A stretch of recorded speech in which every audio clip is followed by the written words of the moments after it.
Hello students, today let us study about the topic fungal diseases in plants under the main subject agrochemical and pest control. The kingdom fungi includes some of the most important organisms both in terms of their ecological and economic roles. By breaking down dead organic material, they continue the cycle of nutrients through ecosystems. In addition, most vascular plants cannot grow without the symbiotic fungi or mycorrhizae that inhabit their roots and supply essential nutrients. Other fungi provide numerous drugs such as penicillin and other antibiotics. Foods like mushrooms, truffles and morels, and the bubbles in bread, champagne and beer. Fungi also cause a number of plant diseases. Plant diseases caused by fungi include rusts, smuts and leaf, root and stem, rots, and may cause severe damage to crops. However, a number of fungi, in particular the yeasts, are important model organisms for studying problems in genetics and molecular biology. Hence, in this episode, the following aspects are going to be seen. They are morphology of fungi, pathogen biology of fungi, symptoms of plant diseases caused by fungi, beneficial fungi, and finally, control of fungal diseases. Let us study about these aspects one by one.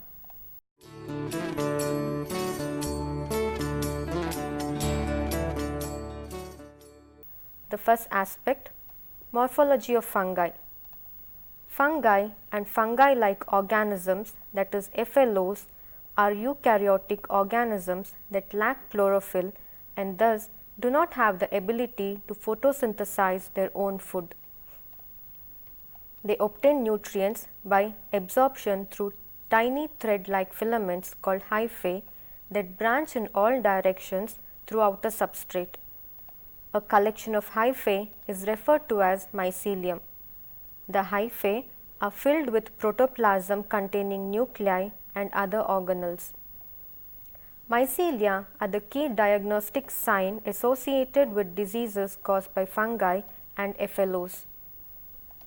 Most of us have seen mycelium growing on old bread or rotten fruit or vegetables and may have referred to these organisms collectively as molds or mildew. Fungi and FLOs, indeed all pathogens, can be grouped into the following four categories based on their preference for surviving on dead or decaying organic matter versus living tissue.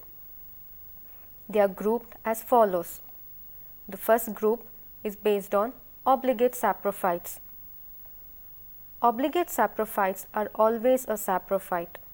These organisms can only survive or are obliged to gain nourishment by colonizing dead or decaying organic matter. They are not parasites. The second group is obligate parasites. These are always a parasite. They can grow as a parasite or in a living host. They cannot survive as saprophytes or be cultured in the laboratory. This is a very interesting group of pathogens in that they have a vested interest in prolonging the life of their host to increase their own viability. All viruses, downy mildews, powdery mildews, rusts, and smuts are obligate parasites. The third group is facultative parasites. These parasites usually survive as a saprophyte, but they have the ability to parasitize and cause disease under certain conditions. Examples include Pythium species and many bacterial pathogens. The fourth group is facultative saprophytes. These saprophytes usually survive as a parasite, but they have the ability to live on dead and decaying organic matter under the right conditions. The example includes Phytophthora and Botrytis species. Some fungi and FLOs are able to live on only one host species, while others develop on many different kinds.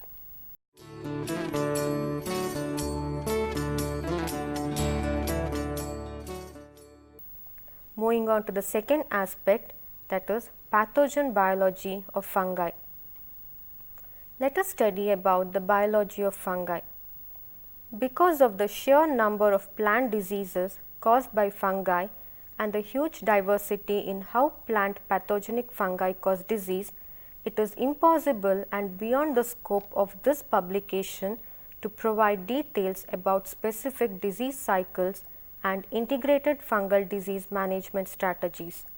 But similar to all other groups of plant pathogens, fungal pathogens have developed ways to survive periods of unfavorable environmental conditions or, in the absence of a susceptible host, spread, infect, grow and reproduce on and within plants. The steps involved in a fungal or FLO's disease cycle are identical to bacterial pathogens.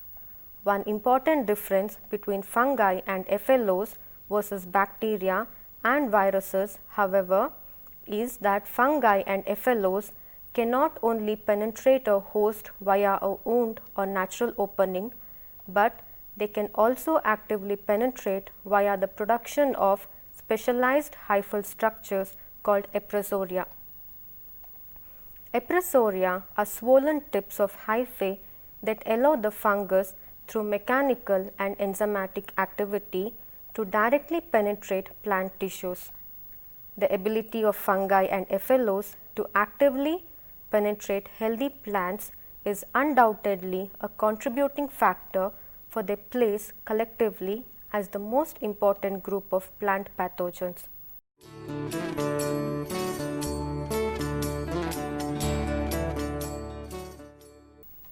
Moving to the third aspect, that is symptoms of plant diseases caused by fungi. Fungi and FLOs such as Pythium and Phytophthora collectively cause more diseases in the plants than the rest of the pathogen as a whole. More than 10,000 species of the fungi and FLOs are known to be pathogen to plants. The diseases caused by the fungi are so numerous and widespread that they are found all over the world and throughout all the seasons. Symptom is defined as the changes brought about in the plant as a result of interaction of the plant, the pathogen and the prevailing environmental conditions. Sign compared with symptom is the pathogen seen on the host. Symptoms caused by fungal pathogens may mainly differ from the symptoms by rest of the pathogens. These symptoms can be broadly categorized as following depending upon the processes involved in the appearance of disease symptoms on the host. The symptoms include necrotic symptoms, abnormal growth and development of plant tissues and other symptoms. Let us study these symptoms one by one. Necrotic symptoms. These symptoms involve the death and destruction of plant tissues resulting in brittle appearance of the tissue.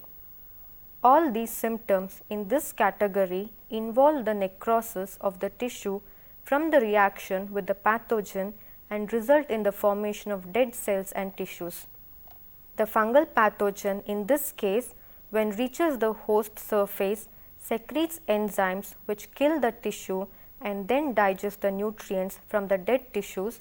Conversely, the tissue death may also occur as a result of the hypersensitive response, that is HR, which is the defense mechanism of host against the establishment and spread of the pathogen on the host. In any case, the symptoms produced can be either localized, that is at the point of infection with the host, or it may be systemic, that is spreading throughout the foliage or stem or entire plant. Following symptoms involve death and destruction of host tissue as a result of pathogen infection. They are leaf spots. These are the localized lesions produced on the leaves of the host plants as a result of pathogen infection. Examples: Alternaria species, Cercospora species, Phylacora species. The next symptom is blights. Blights are the general and rapid destruction of the growing succulent tissues like leaves, shoots, twigs, and blossoms. The blighted tissue often gives the appearance of the tissue being burnt with fire. Examples: Phytophthora species, Cryophonectria parasitica, and Ascochyta species. The next necrotic symptom is blasts. Necrotic lesions are visible on the leaves, nodes, and at the base of heads, that is in case of rice. There is rapid browning and death of the tissues. Example: rice blast is caused by Puricularia oryzae. The next necrotic symptom is cankers. The localized necrotic lesions are sunken and surrounded by successive layers of cork cells. Examples: Phytophthora species and Nectria species. The next symptom is scab. These are the localized lesions which are due to the slightly raised and cracked outer layer of the fruits, leaves, or tubers, etc. The cracked tissue becomes dry and corky. Example: apple scab caused by Venturia inaqualis. The next symptom is decline. It refers to the slow and progressive decline in the plant health and vigor, and the plant shows abnormality in growth. Symptoms of dieback also are visible. The leaves are small, brittle, and discoloration of leaves are common symptoms. Next important necrotic symptom is pallor. The chlorophyll in the leaves is dissolved, hence the abnormal pale coloration of the diseased area occur when the pathogen is present on or inside the leaves. The next important symptom is damping off. The young or seedlings collapse at the back due to the pathogen attack before or after the germination. Older plants are seldom killed by damping off, but there is a definite reduction in size and growth pattern, and hence the yield is reduced. Example: Pythium species, Phytophthora species, and Rhizoctonia solani. The last necrotic symptom is basal stem rot. The disintegration and rottening of the stem close to the ground associated with the destruction of the cambium and vascular tissue, hence the plant showing typical symptoms of wilting. Example: Ganoderma zonatum cause basal stem rot in palms. The second main important symptom is abnormal growth and development of plant tissues. These symptoms result due to the hypertrophy and hyperplasia due to the interaction of chemicals produced by the pathogen and the tissues of the host. The tissue show abnormal growth pattern which result in altered morphology and physiological functioning of the affected plant or entire plant. Let us study about some of the abnormal growth. Galls. Abnormal growths formed by the interaction of certain fungi on the host leaves, stems, roots, or flowers are called galls. Example: Dibotrion morbosum causes poop gall of choke cherry. The next important symptom is club root. Gall formation or distortion takes place in the roots, giving the appearance of spindle or clubs, hence the name club root. Example: Plasmodiophora brassicae causes club root of crucifers. The next symptom is warts. Hard, benign protuberances called warty excrescences produced on the stem or tubers and caused by fungal or viral pathogen. Example: Syncytium endobioticum cause potato wart disease. The next symptom is powdery scab. It is totally different from simple scab. The infected tissue has brown spongy spots which are dry and in severe conditions give appearance of warts.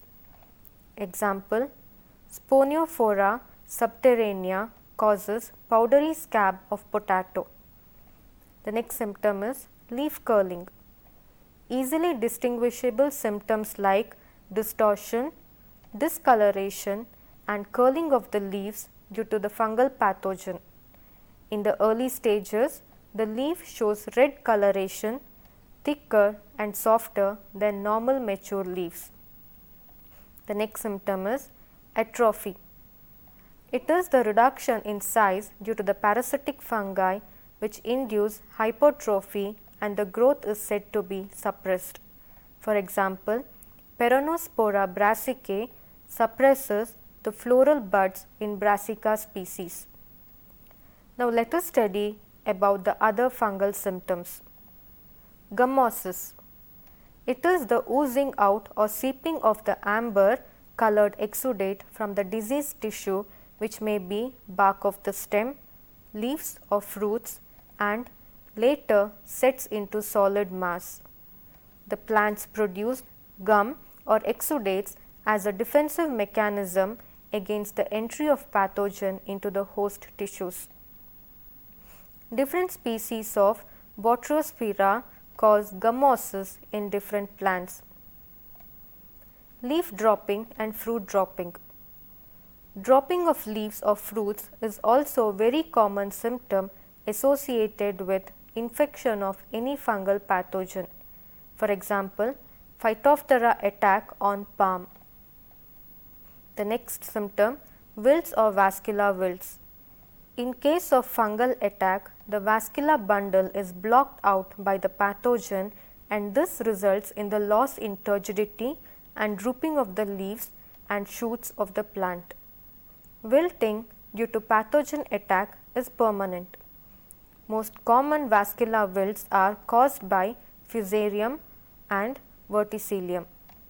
The next symptom, rusts. This is a disease characterized by rusty appearance on the leaves and stems of the host plant as a result of the infection produced by the fungal pathogen belonging to the order Uridinales. The next symptom, white rust. White colored spots of Conidia spores of Oomycete albogocandida in Brassica family. The next symptom, smuts. It is a disease characterized by masses of dark, powdery spores of smut fungi belonging to the order Eustyliginales. The next symptom, mildews. Presence of whitish mycelium and fructification covering the areas on leaves, stems or fruits. If the whitish mycelium is present on the upper surface, it is called powdery mildew, and if it is present on the lower surface of the leaf, it will be downy mildew. Bremia, Peronospora, Plasmopara and Pseudoperonospora cause downy mildews of dicotyledonous plants such as lettuce, tobacco, grapes and cucurbits. Peranosclerospora, Sclerophthora and Sclerospora cause downy mildews of monocots such as corn, sorghum and sugarcane. The next symptom, ergot. The grains in the heads of the cereals are replaced by black or purple colored sclerotia, which is nothing but the ergot fruiting body of the ergot fungus Claviceps purpurea just before the harvest.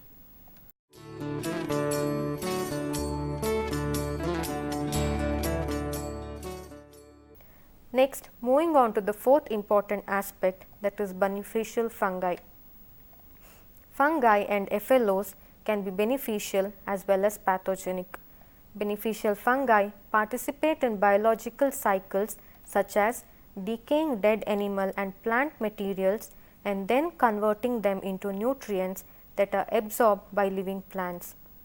Some beneficial fungi grow in a symbiotic relationship with the root cells of higher green plants. This lifestyle is termed mycorrhizal.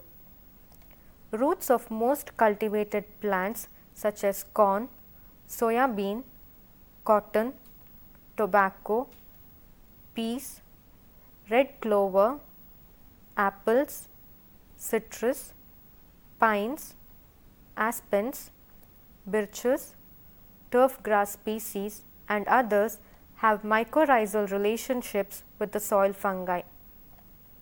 The mycorrhizae appear to be highly beneficial, often necessary for optimum growth of many plants. Some beneficial fungi, such as those belonging to the genus Trichoderma, are effective biocontrol agents of plant pathogenic fungi, while others like Arthrobotrys dactyloides have been shown to trap and parasitize plant pathogenic nematodes. Certain fungi produce useful antibiotics and enzymes. Penicillium species produce the famous penicillin G, which has prevented countless deaths from bacterial infection, acting by inhibiting formation of the bacteria cell wall. Many food producing processes such as the making of bread, wine, beer and cheese are based on the activities of fungi. Most notably, mushrooms, which are fungi, are an important food for humans, animals and insects.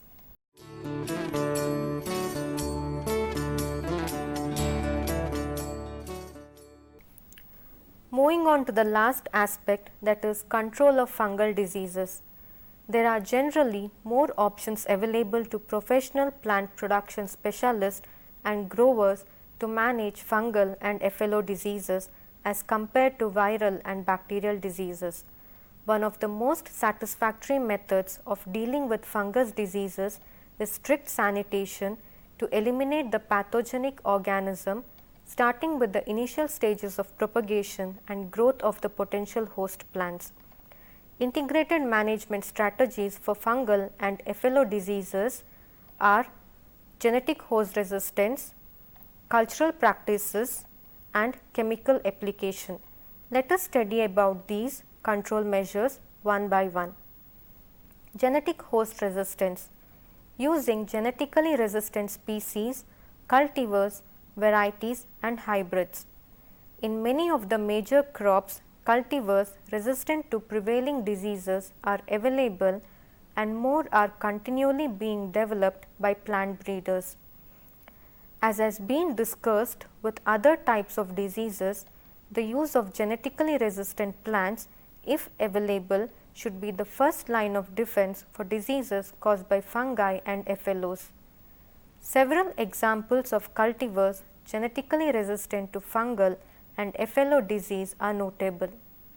Certain hybrid potato cultivars are resistant to late blight caused by Phytophthora infestans. Soybean cultivars resistant to downy mildew caused by Peronospora manchurica have been developed. In the United States, apple cultivars are available from the Indiana and the New York agricultural experiment stations that show high resistance or immunity to apple scab caused by Venturaria inequalis, a devastating disease of apples grown in cool, humid climates with summer rainfall.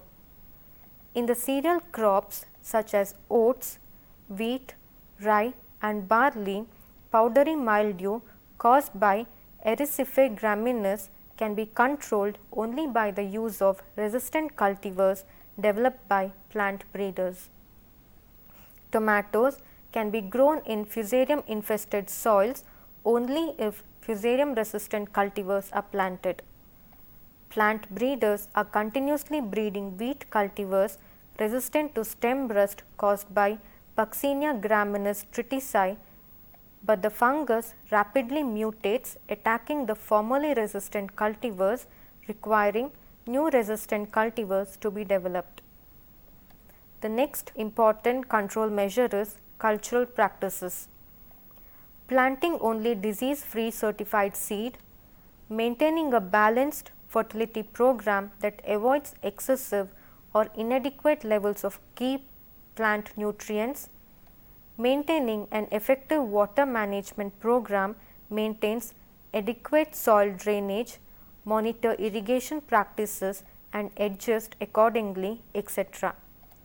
Ensuring proper lighting, both quality and quantity, to optimize plant health, especially important in turf grass, floriculture and ornamental nursery production systems.